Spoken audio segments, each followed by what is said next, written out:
Huwag mong tatapon ang pabulok na saging. Tara na't simulan natin. Ito nga sa aking pabulok na saging, kunin mo nga muna yung malinis na paglalagyan at himay-himayin mo ng maliliit to. Pilas-pilasin mo lamang. Sama na rin yung pinakabalat nito. Ito nga sa ating pabulok na saging, laking pakipakinabang na dala. Kaya kung sa tingin mo ipatapon na nga yung saging na pabulok na wag mo munang itatapon yan. Dahil sobrang pampataba din talaga ang dala nito.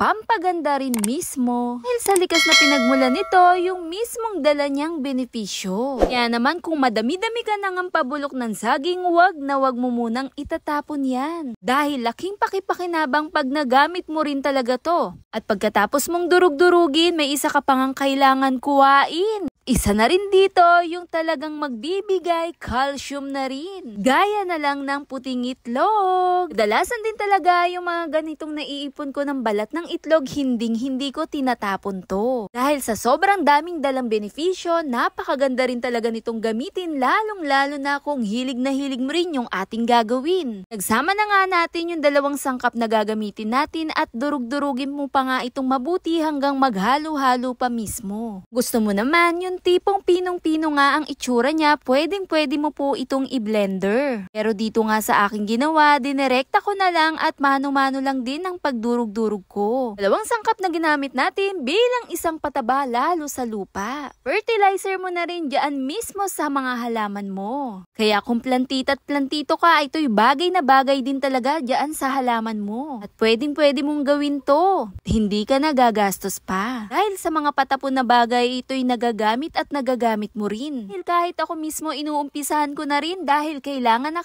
ko madalas kong gamitin ng aloe vera. Dahil kailangan natin patabain mismo yung pinakalupa nito para mas maging maganda at malusog din talaga ang tubo nito. Tapos mo nga bungkalin ang ating lupa, ilagay mo na nga yung ginawa nating saging na pabulok at yung balat ng itlog. Ipalaman mo nga lamang ito. At pagkatapos, ayusin mo na nga yung pinakalupa niya. Kung may sobra pa diyan sa ginawa mo, pwedeng-pwede mo lagyan yung pinakataas nito. At hayaan mo na yan, kinabukasan, tignan mo ulit at dilig-diligan mo na rin. Epektibong pataba din talaga to, lalong-lalo na dyan sa mga tanim natin. Sobrang gawin mo rin talagang organic na pataba dyan sa halaman mo. Ito na nga yung homemade organic fertilizer mo na rin. Pabulok na saging at yung balat ng itlog. Kaya wag mong itatapon yan. Pampalusog at pampaganda lalo sa ating mga halaman. Napakadaling gawin. Mga kaplantita at plantito, gawin nyo na rin to. Kahit anong klaseng halaman pa ang meron dyan mismo sa inyo, pwedeng-pwede po ito. Ilang araw makalipas, magugulat ka na lang din talaga sa resulta. Heto na nga ang paraan para gawin mo rin to. Fertilizer lalo sa ating mga halaman. Yun lang. Follow for more. Bye!